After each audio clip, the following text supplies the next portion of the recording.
red de RCN. Grandes audiencias en la hora de la verdad, al oído.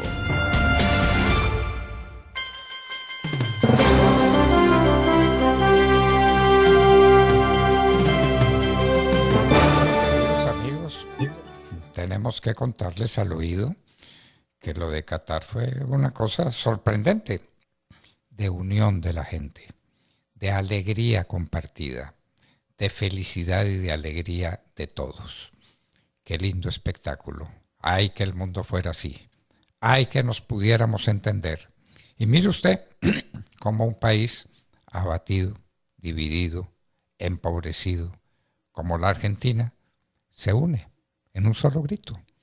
Los que estaban allá frente al obelisco, los que recorrieron las calles, los que salieron a todas las ciudades de Argentina a vitorear su equipo, no tenían un partido distinto que el partido de Argentina, que el orgullo de llevar una camiseta albiceleste, que la felicidad de la victoria.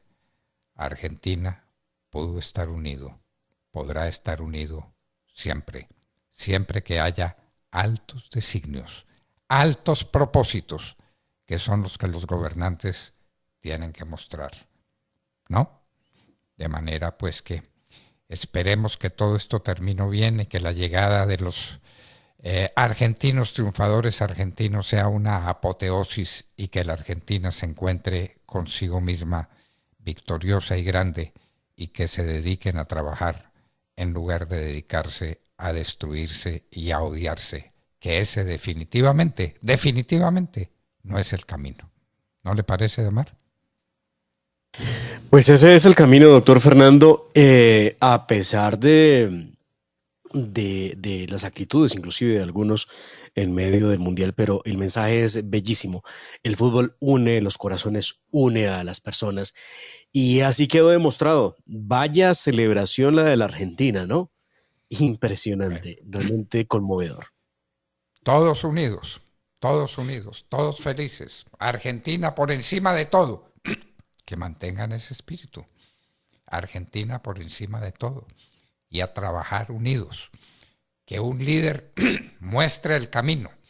Un Lionel Messi, pero de la política para mostrar el camino de la superación, el camino de la unión, el camino donde todos nos debemos encontrar. Qué lindas lecciones las del deporte. Muy bien. Y algunas cosas negativas, bueno, todo en el deporte. La mayor bestialidad que se cometió en el Mundial fue cuando Scaloni resolvió sacar a Di María del campo de fútbol. Y entonces cambió la historia. Una historia de triunfo holgado y grande de Argentina. La cambió por las angustias y casi por la derrota. Es mi parecer, ¿no? Y cualquiera piensa lo que le parezca. Es una de las ventajas del deporte, que todos pueden estar en contradicción y todos se tienen que perdonar porque el deporte es mayor que todos. Bueno, ¿dónde están los gestores de paz, convivencia y sustitución? ¿Y dónde están los 100,000? Ya dijo Petro que en enero iban a ser 1,500. Faltan 98,500 que van a recibir 1,000,000 de pesos mensuales. ¿Es a esos a los que se refiere o es a otros, Damar? Qué difícil el enredo que arma este gobierno al tratar de explicar que existe una categoría diferente en todo, doctor Fernando. Y es que cada categoría nos va a costar dinero. ¿Ah? Esto no es gratis. Esto no es que aparecen simplemente y entonces los vemos trabajando por la patria. No. Esto es con plata de por medio. El señor Gustavo Petro pues ha estado muy ocupado, ha estado preocupado, entre otras cosas, lo mismo que algunos de sus principales escuderos, buscando la manera de que los de primera línea queden en libertad. Pero han tratado de explicar que los nombramientos como voceros de paz no significa lo mismo que gestores de paz, que harán parte del programa entonces de gestores para la vida del Sistema Nacional de Convivencia para la vida del Ministerio del Interior.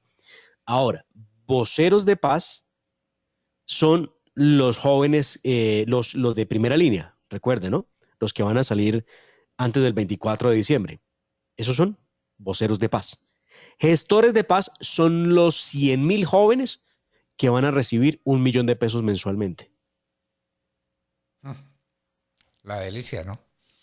Claro, Una pues uno sin platica, haber sí, hecho nada en la vida, sino más bien una buscando platica de cómo delinquir. bolsillo, un millón de pesos al bolsillo, sin hacer nada, sin trabajar, sin hacer ningún esfuerzo y sin rendir cuentas de nada. Todo lo que tienen que hacer es no delinquir, o por lo menos que no los sorprendan si delinquen. 1 millón de pesos al mes.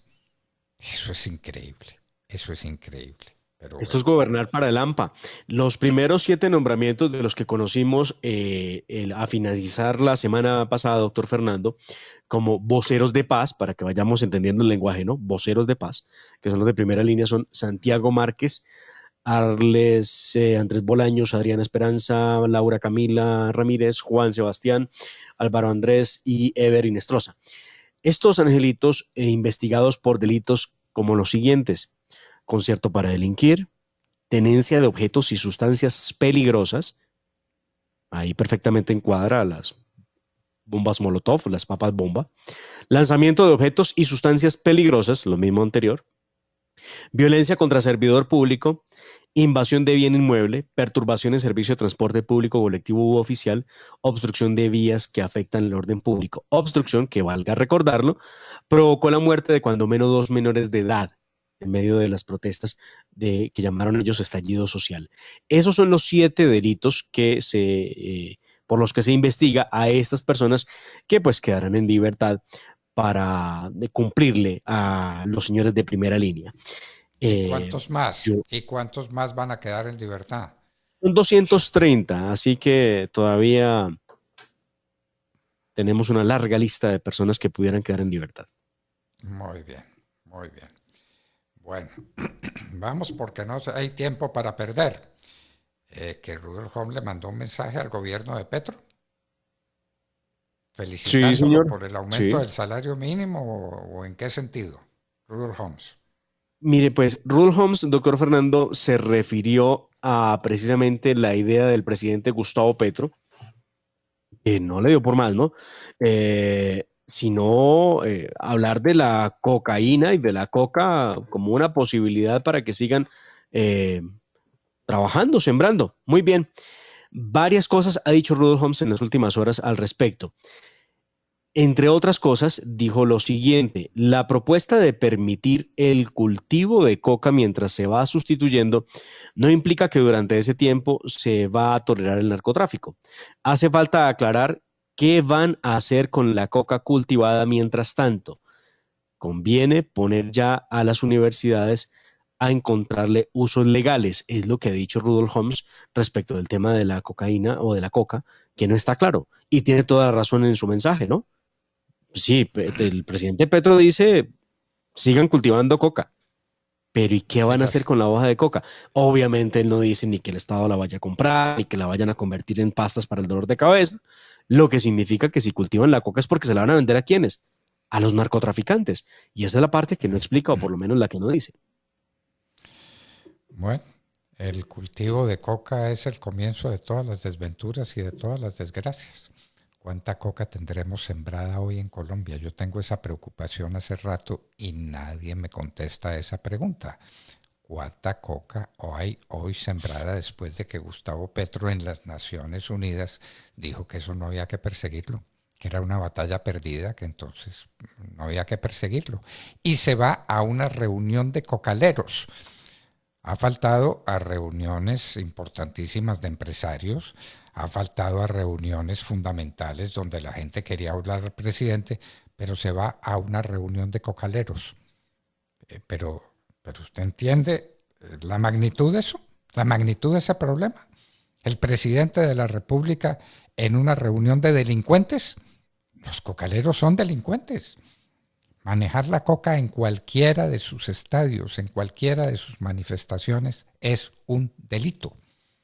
Pues Petro se va a la reunión de los cocaleros y a decirles que hay que sustituir los cultivos y que pues mientras tanto se va tolerando la coca hasta que encuentren un cultivo mejor. ¿Habrá un cultivo mejor desde el punto de vista económico de rentabilidad que la coca en el mundo? ¿Hay algo en el mundo cuyo gramo valga $150? No, no existe. No existe.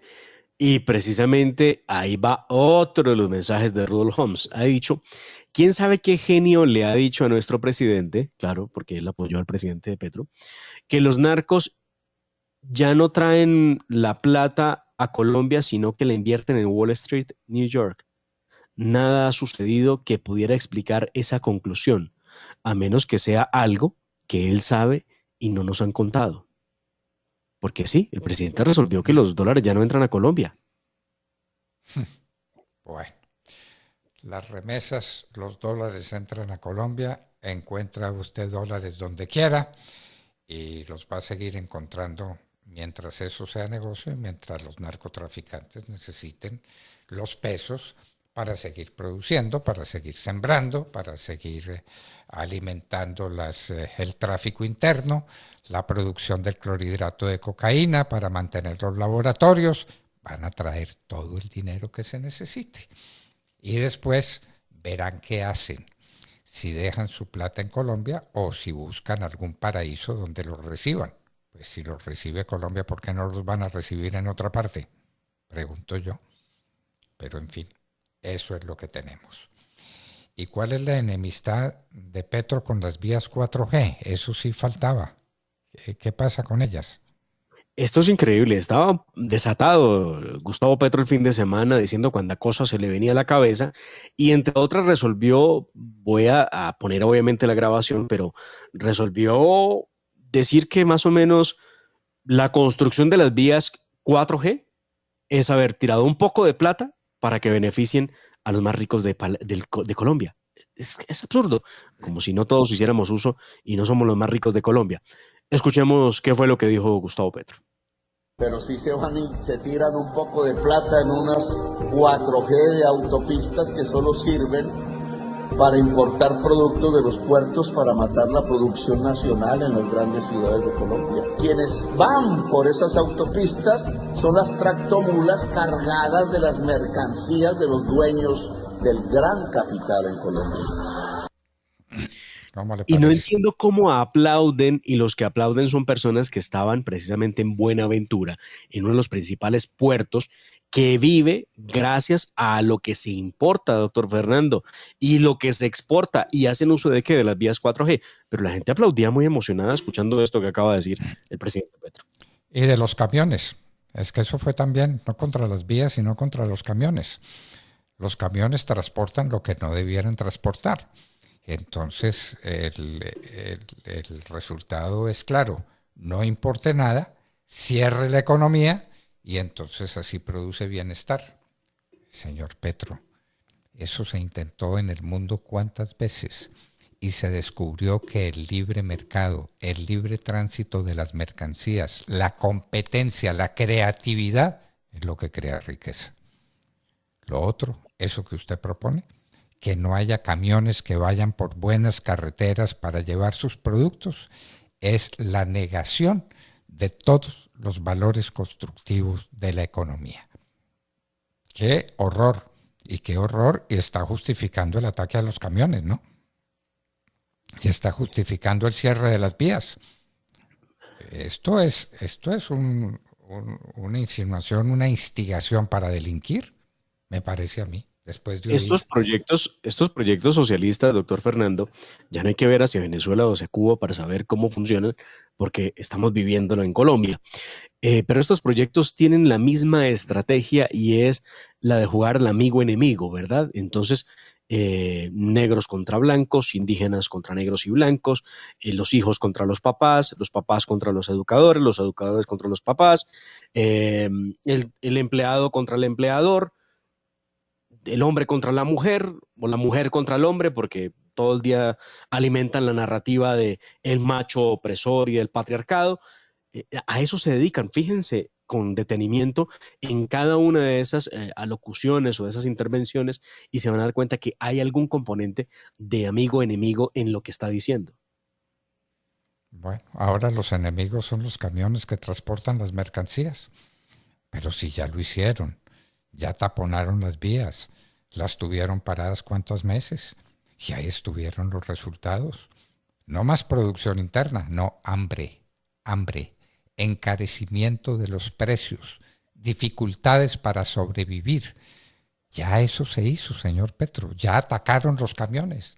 Ya cerraron las vías que a usted le molestan tanto. Entonces no hay que construir vías. Ya nos está diciendo también que no se van a construir vías en Colombia. ¿Para qué? Para que transporten, para que vayan por ahí camiones que llevan mercancías que compitan con productos nacionales. Entonces volvamos al pasado. Volvamos a la negación de la competencia, volvamos a una economía enclaustrada, cerrada, que ya se sabe no genera sino miseria y abandono. Pero eso sí, va a comprar aviones que sustituyan a los Cafir. Y seguramente es del caso. Esos Cafir están muy viejos, hay que comprarlos.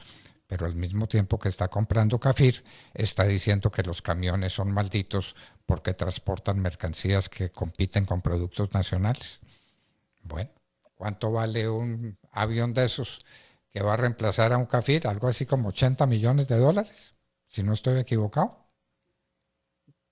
Cafir, doctor Fernando, que sí, cuesta alrededor de eso, pero además que el presidente Petro, recordemos, hace exactamente un año larguito, decía lo siguiente.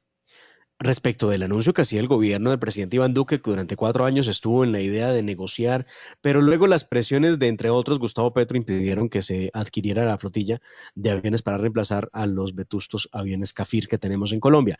Aviones Cafir de los que él ya sabe cómo funcionan, porque montó en ellos y se despeinó montado en un avión Cafir, el señor Gustavo Petro.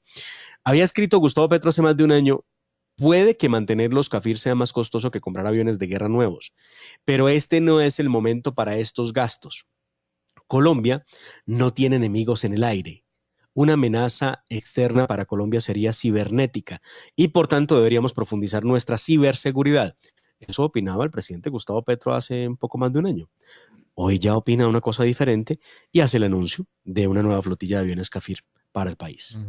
Perdón, de aviones Cafir, no, de aviones de combate, no Cafir. Aviones de combate, no Cafir, no, los Cafir quedaron en el pasado. Ahora me parece que hay un modelo sueco y un modelo de alguna otra parte que está encabezando la lista de los privilegiados que van a comprar estos aviones Cafir. 20 aviones Cafir a $800 millones, ¿cuántos son? 16 mil millones de dólares. Ah, ¿de dónde, por Dios? ¿De dónde tanta plata? 16 mil, no. A ver, bueno, hagan la cuenta, hagan la multiplicación ustedes. 20 aviones por $800 millones. 2 por 8, 16 y póngale ceros. Y es indispensable. Y Colombia tiene que tener una buena flotilla de aviones, claro que sí, pero seamos realistas y digamos cuánto vale eso. Y ahora... 160 millones de dólares. 160 millones de dólares o 1.600 millones de dólares. No, 160. A ver. 20 aviones por 8 millones de dólares. ¿Cómo que 8 millones de dólares? Perdón, 80 claro, millones no, tiene de razón, dólares. claro. Por 80 millones de dólares, eso es diferente. 1.600 millones de dólares, sí, señor. 1.600 millones de dólares, eso vale. Bueno, ¿y los de primera línea se autoproclaman presos políticos? Era lo que faltaba. Los que quemaron los Transmilenios, los que atacaron la policía, los que le rompieron la cabeza a tantos, los que paralizaron la marcha del país y encarecieron los alimentos, ahora son presos políticos. Era lo que faltaba. Aquí vienen varias cosas. Lo primero es esta carta que envían desde la cárcel de Palmira, algunos de ellos, del señor presidente Gustavo Petro, comisionado de paz, senador Cepeda, presidente del Congreso, Roy Barreras, Gustavo Bolívar, María José Pizarro. Asunto: carta de los prisioneros políticos del estallido social al señor presidente de la República de Colombia, Gustavo Petro. Leeré solamente un par de líneas. No se puede hablar de paz total sin liberar a los que aportamos, oigan bien en esto, a los que aportamos al cambio y a la paz en Colombia. Los presos políticos del estallido social del 2021, en la libertad de nuestro espíritu y convicciones, escribimos al primer representante de Colombia, señor presidente Gustavo Petro. Él dice, estos señores dicen: nosotros, las y los presos del estallido social, somos en esencia los nadie, los que estamos por fuera de todo y a la vez los que estamos, pero explotados. Una carta donde solicitan, por supuesto, que les den el tratamiento de presos políticos y donde dicen cuáles fueron las causas. Ellos dicen que son causas eh, que vale la pena haberlas luchado, causas legítimas por lo que se fueron a la protesta y el estallido social. Le envían esa carta, vamos a ver qué hace el presidente, si la responde o no. Él pocas cosas responde realmente cuando le preguntan. Lo cierto, doctor Fernando, es que mucho nos preguntamos respecto de este tema de los de primera línea que siguen en una cárcel, eh, ¿qué va a pasar con personajes clave como Alias 19? ¿Alias 19 contará todo lo que sabe? Porque a Alias 19 también le prometieron la libertad y Alias 19 está condenado, así que no se la van a poder dar. ¿Contará todo lo que sabe? ¿Habrá habido participación efectiva y directa de políticos? ¿Quiénes fueron? Bueno, muchas preguntas que de pronto Don Alias 19 termine por comentar en momentos en que están tratando de darle la viabilidad a 230 de estos que deben salir de las cárceles porque pues no están condenados, pero están relacionados con delitos como los que les mencioné al principio de esta sección. Y esos 230 se vuelven 2.300 o 23.000, porque pues si ese es el camino. Y además el camino, quién sabe si a esos 230 le van a dar el $1.000.000 mensuales que le va a dar Petro a 100.000 amigos suyos. ¿Cómo le parece? 100.000 amigos de Petro a $1.000.000 al mes por no hacer nada distinto de estar disponibles para lo que Petro les diga. Porque Petro es el que les regala. Petro es el dadivoso, Petro es el generoso, Petro es el amplio. $1.000.000 para cada uno, para 100.000. Claro que van a quedar varios millones descontentos, ¿no? Mientras le den ese $1.000.000 a 100.000. Los demás que están en la misma situación, es decir, tengan los mismos años, van a decir, ¿y a mí por qué no? ¿A mí por qué no? ¿Qué necesito hacer yo para que me den el $1.000.000 al mes de propina, de regalo? ¿No le parece? Pues lo que van a hacer es a no hacer nada. Eso es lo que tienen que hacer. ¿Quiere ganarse $1.000.000? No haga nada. Y si puede, para que aumente la expectativa en positivo, diga que pertenece a algún grupo criminal o que usted está a punto de irse a uno de ellos. Qué horror, hola, qué horror. ¿A qué horas un Estado le paga a las personas para que no delincan? ¿Por qué no los ponen a trabajar, no? 100.000 jóvenes ayuden a hacer vías terciarias, 100.000 jóvenes ayuden a hacer polideportivos, 100.000 jóvenes ayuden a pintar murales, a pintar paredes, a restablecer parques. A eso deberían someterlos y darles una paga por eso. Qué bueno sería. Pero regalarles $1.000.000, el peor de los ejemplos. Bueno, pero no para construir carreteras, porque las carreteras son malditas, porque por ellas circulan camiones que traen productos que compiten con los productos nacionales. Esa es la mayor barbaridad que ha dicho Petro entre todas las que ha dicho. Y la más peligrosa. Eso es acabar con la construcción de vías, eso es acabar con la circulación de bienes desde los puertos a los centros de consumo, eso es someter al país a una violencia. ¿Quiere servirle al país? Pare los camiones y de una vez quémelos. ¿No? ¿No ese es el mensaje? Claro, claro, ese es el mensaje. Increíble. De verdad que esto del presidente es una cosa muy difícil de entender. Lo que además él ha llamado, doctor Fernando, será el ejército más grande. Lo dijo Gustavo Petro con esa palabra. Utilizó la palabra ejército. Claro, su ejército particular, el que él va a seleccionar, porque ¿quién selecciona 100.000? Ya nos dijeron, ya nos dieron el dato, los que están entre esas edades son algo así como 12 millones de colombianos. 12 millones, sí, señor. Y van a seleccionar 100.000. ¿Cuáles 100.000? Pues los amigos, los que estén listos a salir a la calle a defenderlo o a crear desórdenes como los del Perú o a hacer quién sabe cuáles barbaridades, financiados con $1.000.000 al mes. En fin. Bueno, Demar, y le propongo que hablemos de salud porque estoy muy preocupado con una posible desfinanciación de la salud. A lo mejor ya llegaron los recursos y ya las EPS estarán tranquilas. Pero en un minuto hablaremos con el ex superintendente de salud, Fabio Aristizábal, y les recordamos que hablábamos con ustedes al oído. 7 de la mañana, 47 minutos.